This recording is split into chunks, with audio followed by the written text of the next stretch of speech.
Okay, boys and girls, this is Grandpa from Grammy and Grandpa Read, and we have another Pete the Cat. Only this one is Valentine's Day is Cool, Pete the Cat. Written by Kimberly and James Dean.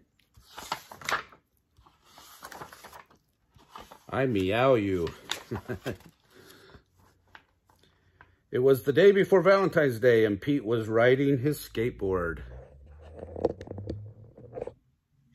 home when he saw his friend Callie. She was holding a big red heart that said love. Have you finished your Valentine's Day? Asked Callie. No, Valentine's Day is not cool, Pete said. Oh, Pete, Valentine's Day is my favorite holiday. It's a day to tell people how special they are to you, Callie insisted. Pete skated on, but something in the back of his mind told him that Callie might be right. By the time Pete got home, he had decided that Callie was right about Valentine's Day, so he got out his pencils, paper, crayons, and markers and sat down at the kitchen table. First, Pete started to work on a card for his friend Larry. Pete made several cards with big red hearts, but he was not happy with his work. Pete wanted to make the perfect cards for every cat in his class. I'll never get all these cards done in time, Pete told his mom. Pete's mom smiled. Just do your best, she said. Just tell Larry why he is cool. There is something cool about every cat. Pete got right back to work. He thought hard about what was cool about Larry. To Larry, happy Valentine's Day from Pete. And he put a football. Perfect, Pete said.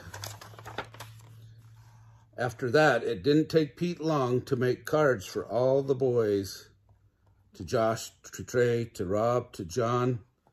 Then Pete made a special card for all the girls and wrote, "Love Pete" on each one. And of course, he made the biggest heart-shaped card for his mom.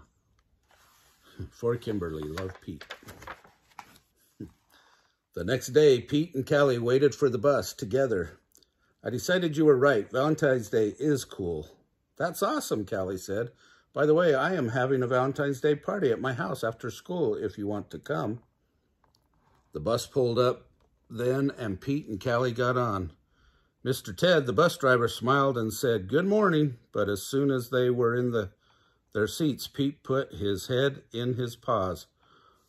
What's wrong? Callie asked. I forgot to make a card for Mr. Ted, he cried. Then Pete thought, but I can make him an awesome card before we get to school. Pete pulled out his piece of paper and colored pencils from his backpack. He began to draw. Happy Valentine's Day. Thanks for picking us up every day for school, Pete and Callie said as they handed Mr. Ted his Valentine. Thank you, Mr. Ted told them. You just made my day. What about Mrs. Gold, the crossing guard? We need to make her a Valentine too, Pete practically shouted. Let's do it, Callie said. Let's make Valentines for everyone. Pete and Callie got super busy making cards for everyone. To Mrs. Gold, to the policeman, to the fireman, and to the librarian. After school, Pete went to Callie's party. He rang the bell, and then he froze. Callie opened the door only to find her friend in a panic. Uh-oh. What's wrong, Pete? I forgot something very important, Pete admitted. What? Asked Callie.